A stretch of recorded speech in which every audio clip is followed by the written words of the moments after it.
So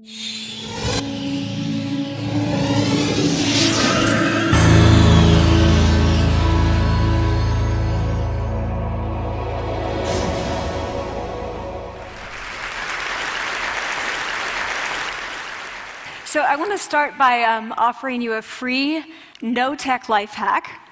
And all it requires of you is this, that you change your posture for 2 minutes. But before I give it away, I want to ask you to right now do a little audit of your body and what you're doing with your body. So how many of you are sort of making yourselves smaller? Maybe you're hunching, crossing your legs, maybe wrapping your ankles. Sometimes we hold on to our arms like this. Sometimes we spread out. I see you. So I want you to pay attention to what you're doing right now. We're going to come back to that in a few minutes, and I'm hoping that if you sort of learn to tweak this a little bit, it could significantly change the way your life unfolds. So we're really fascinated with body language, and we're particularly interested in other people's body language. You know, we're interested in, like, you know,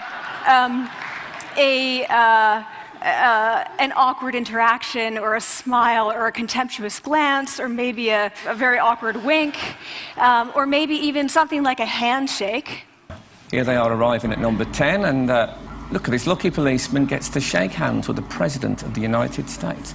Oh, and here comes the Prime Minister of it. No.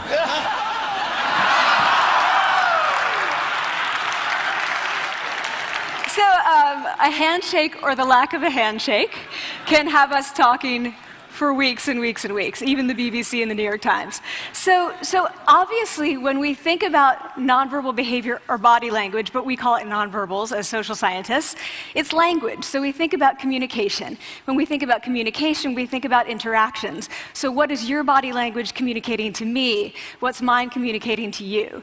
And there's a lot of reason to believe that this is a valid way to look at this. So social scientists have spent a lot of time looking at the effects of our body language or other people's body language on judgments. And we make sweeping judgments and inferences from body language. And those judgments can predict really meaningful life outcomes, like who we hire or promote, who we ask out on a date. For example, Nalini Ambady, a researcher at Tufts University, shows that when people watch 30-second soundless clips of real physician-patient interactions, their judgments of the physician's niceness predict whether or not that physician will be sued. So it doesn't have to do so much with whether or not that physician was incompetent, but do we like that person and how they interacted? Even more dramatic, Alex Todorov at Princeton has shown us that judgments of political candidates' faces in just 1 second predict 70% of US Senate and gubernatorial race outcomes. And even, let's go digital, emoticons used well in online negotiations can lead you to claim more value from that negotiation. If you use them poorly, bad idea, right? So when we think of nonverbals, we think of how we judge others, how they judge us, and what the outcomes are. We tend to forget, though, the other audience that's influenced by our nonverbals, and that's ourselves. We are also influenced by our nonverbals, our thoughts and our feelings and our physiology. So what nonverbals am I talking about? I'm a social psychologist, I study prejudice, and I teach at a competitive business school. So it was inevitable that I would become interested in power dynamics. I became especially interested in nonverbal expressions of power and dominance. And what are nonverbal expressions of power and dominance? Well, this is what they are. So in the animal kingdom, they are about expanding. So you make yourself big, you stretch out, you take up space, you're basically opening up. It's about opening up. And this is true across the animal kingdom. It's not just limited to primates, and humans do the same thing.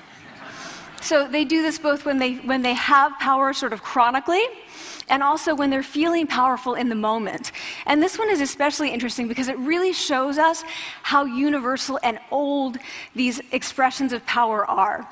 This expression, which is known as pride, Jessica Tracy has studied, she shows that people who are born with sight and people who are congenitally blind do this when they win at a physical competition. So when they cross the finish line and they've won, it doesn't matter if they've never seen anyone do it, they do this. So the arms up in the V, the chin is slightly lifted. What do we do when we feel powerless? We do exactly the opposite. We close up, we wrap ourselves up, we make ourselves small. We don't want to bump into the person next to us. So again, both animals and humans do the same thing. And this is what happens when you put together high and low power. So what we tend to do when it comes to power is that we complement the other's nonverbals. So if someone's being really powerful with us, we tend to make ourselves smaller. We don't mirror them, we do the opposite of them. So I'm watching this behavior in the classroom, and what do I notice? I notice that MBA students really exhibit the full range of power nonverbals. So you have people who are like caricatures of alphas, like really coming into the room. They get right into the middle of the room before class even starts, like they really want to occupy space. When they sit down, they're sort of spread out. They raise their hands like this. You have other people who are virtually collapsing when they come in. As soon as they come in, you see it. You see it on their faces and their bodies, and they sit in their chair and they make themselves tiny, and they go like this when they raise their hand. I noticed a couple things about this. One, you're not going to be surprised. It seems to be related to gender. So women are much more likely to do this kind of thing than men. Women feel chronically less powerful than men, so this is not surprising. But the other thing I noticed is that it also seemed to be related to the extent to which the students were participating and how well they were participating. And this is really important in the MBA classroom because participation counts for half the grade. So business schools have been struggling with its gender grade gap. You get these equally qualified women and men coming in, and then you get these differences in grades, and it seems to be partly attributable to participation. So I started to wonder, okay, so you have these people coming in like this, and they're participating. Is it possible that we could get people to fake it, and would it lead them to participate more? So my main collaborator, Dana Carney, who's at Berkeley, and I really wanted to know, can you fake it till you make it? Like, can you do this just for a little while and actually experience a behavioral outcome that makes you seem more powerful? So we know that our nonverbals govern how other people think and feel about us. There's a lot of evidence, but our question really was, do our nonverbals govern how we think and feel about ourselves? There's some evidence that they do. So, for example, when we smile when we feel happy, but also when we're forced to smile by holding a pen in our teeth like this, it makes us feel happy. So it goes both ways. When it comes to power, it also goes both ways. So when you feel powerful, you're more likely to do this, but it's also possible that when you pretend to be powerful, you are more likely to actually feel powerful. So the second question really was, so we know that our minds change our bodies, but is it also true that our bodies change our minds? And when I say minds, in the case of the powerful, what am I talking about? So I'm talking about thoughts and feelings and the sort of physiological things that make up our thoughts and feelings, and in my case, that's hormones. I look at hormones. So what do the minds of the powerful versus the powerless look like? So powerful people tend to be, not surprisingly, more assertive and more confident, more optimistic. They actually feel that they're going to win even at games of chance. They also tend to be able to think more abstractly. So there are a lot of differences. They take more risks. There are a lot of differences between powerful and powerless people. Physiologically, there also are differences on two key hormones, testosterone, which is the dominance hormone, and cortisol, which is the stress hormone. So what we find is that high-power alpha males in primate hierarchies have high testosterone and low cortisol, and powerful and effective leaders also have high testosterone and low cortisol. So what does that mean? When you think about power, people tended to think only about testosterone because that was about dominance. But really, power is also about how you react to stress. So do you want the high-power leader that's dominant, high on testosterone, but really stress reactive? Probably not, right? You want the person who's powerful and assertive and dominant, but not very stress reactive, the person who's laid back. So we know that in primate hierarchies, if an alpha needs to take over, if an individual needs to take over an alpha role sort of suddenly, within a few days, that individual's testosterone has gone up significantly and his cortisol has dropped significantly. So we have this evidence, both that the body can shape the mind, at least at the facial level, and also that role changes can shape the mind. So what happens, okay, you take a role change, what happens if you do that at a really minimal level, like this tiny manipulation, this tiny intervention? For 2 minutes you say, I want you to stand like this, and it's going to make you feel more powerful. So this is what we did. We decided to bring people into the lab and run a little experiment. And these people adopted for 2 minutes either high power poses or low power poses. And I'm just going to show you 5 of the poses, although they took on only 2. So here's one, a couple more. This one has been dubbed the Wonder Woman by the media. Here are a couple more. So you can be standing or you can be sitting. And here are the low power poses. So you're folding up, you're making yourself small. This one is very low power. When you're touching your neck, you're really kind of protecting yourself. So this is what happens. They come in, they spit into a vial. We, for 2 minutes, say, you need to do this or this. They don't look at pictures of the poses. We don't want to prime them with the concept of power. We want them to be feeling power, right? So 2 minutes they do this. We then ask them, how powerful do you feel on a series of items? And then we give them an opportunity to gamble. And then we take another saliva sample. That's it. That's the whole experiment. So this is what we find. Risk tolerance, which is the gambling. What we find is that when you're in the high power pose condition, 86% of you will gamble. When you're in the low power pose condition, only 60%. And that's a pretty whopping significant difference. Here's what we find on testosterone. From their baseline when they come in, high power people experience about a 20% increase. And low-power people experience about a 10% decrease. So again, 2 minutes and you get these changes. Here's what you get on cortisol. High-power people experience about a 25% decrease, and the low-power people experience about a 15% increase. So 2 minutes lead to these hormonal changes that configure your brain to basically be either assertive, confident, and comfortable, or really stress reactive, and feeling sort of shut down. And we've all had that feeling, right? So it seems that our nonverbals do govern how we think and feel about ourselves. So it's not just others, but it's also ourselves. Also, our bodies change our minds. But the next question, of course, is, can power posing for a few minutes really change your life in meaningful ways? So this is in the lab, it's this little task, it's just a couple of minutes. Where can you actually apply this, which we cared about, of course.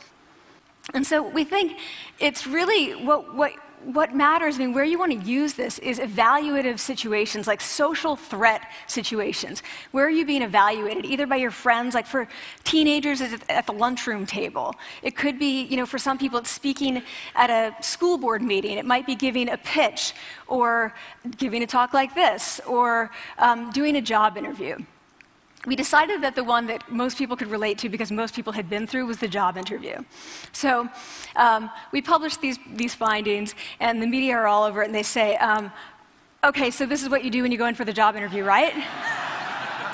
So we were, of course, horrified, and said, oh my God, no, that's not what we meant at all, for numerous reasons. No, don't do that. Again, this is not about you talking to other people, it's you talking to yourself. What do you do before you go into a job interview? You do this. Right? You're sitting down, you're looking at your iPhone or your Android, not trying to leave anyone out. You're looking at your notes, you're hunching up, making yourself small, when really what you should be doing maybe is this, like in the bathroom, right? Do that, find 2 minutes. So that's what we want to test, okay? So we bring people into a lab, and they do either high or low power poses again. They go through a very stressful job interview. It's 5 minutes long. They are being recorded, they're being judged also, and the judges are trained to give no nonverbal feedback. So they look like this. Like, imagine this is the person interviewing you. So for 5 minutes, nothing. And this is worse than being heckled. People hate this. It's what Marianne LaFrance calls standing in social quicksand. So this really spikes your cortisol. So this is the job interview we put them through, because we really wanted to see what happened. We then have these coders look at these tapes, 4 of them. They're blind to the hypothesis, they're blind to the conditions, they have no idea who's been posing in what pose.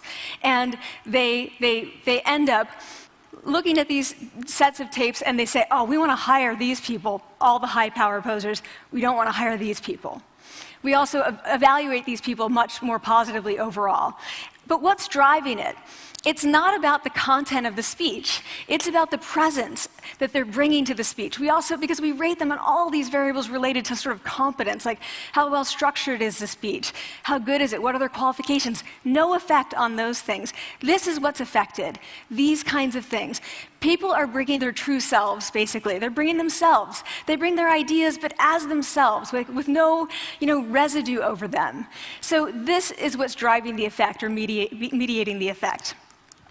So when I tell people about this, that our bodies change our minds, and our minds can change our behavior, and our behavior can change our outcomes, they say to me, it feels fake, right? So I said, fake it till you make it. Like, it's not me. Like, I don't want to get there and then still feel like a fraud. I don't want to feel like an imposter. I don't want to get there only to feel like I'm not supposed to be here.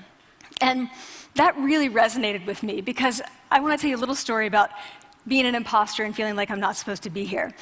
When I was 19, I was in a really bad car accident. I was thrown out of a car, rolled several times. I was thrown from the car, and I woke up in a head injury rehab ward.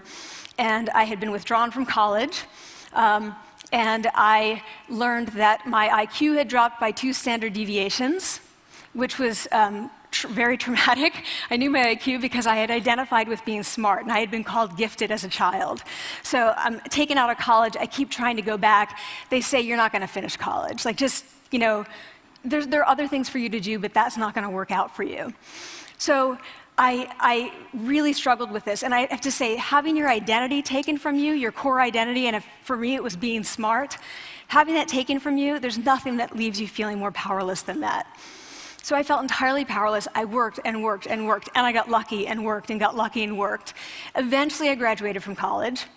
It took me 4 years longer than my peers, and I convinced someone, my angel advisor, Susan Fisk, to take me on, and so I ended up at Princeton, and I was like, I am not supposed to be here. I am an imposter. And the night before my first year talk, and the first year talk at Princeton is a 20-minute talk to 20 people. That's it. I was so afraid of being found out the next day that I called her and said, I'm quitting. She was like, you are not quitting, because I took a gamble on you and you're staying. You're going to stay, and this is what you're going to do. You are going to fake it. You're going to do every talk that you ever get asked to do. You're just going to do it and do it and do it, even if you're terrified and just paralyzed and having an out-of-body experience, until you have this moment where you say, oh my gosh, I'm doing it. Like, I have become this. I am actually doing this. So that's what I did. 5 years in grad school. A few years, I'm at Northwestern. I moved to Harvard. I'm at Harvard. I'm not really thinking about it anymore, but for a long time I had been thinking, not supposed to be here, not supposed to be here. So at the end of my first year at Harvard, a student who had not talked in class the entire semester, who I had said, look, you've got to participate or else you're going to fail, came into my office. I really didn't know her at all. And she came in totally defeated, and she said, I'm not supposed to be here.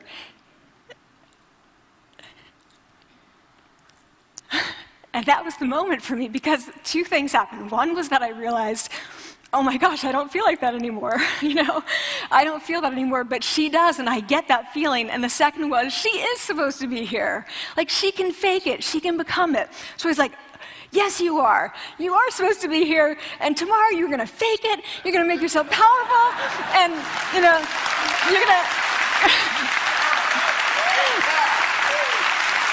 and you're going to go into the classroom, and you are going to give the best comment ever, And she gave the best comment ever. And people turned around, they were like, oh my God, I didn't even notice her sitting there, She comes back to me months later, and I realized that she had not just faked it till she made it, she had actually faked it till she became it.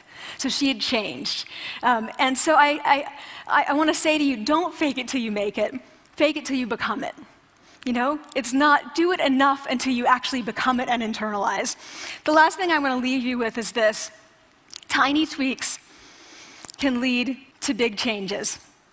So this is 2 minutes. 2 minutes, 2 minutes, 2 minutes. Before you go into the next stressful evaluative situation, for 2 minutes, try doing this in the elevator, in a bathroom stall, at your desk behind closed doors. That's what you want to do. Configure your brain to cope the best in that situation. Get your testosterone up, get your cortisol down. Don't leave that situation feeling like, oh, I didn't show them who I am. Leave that situation feeling like, oh, I really feel like I got to say who I am and show who I am.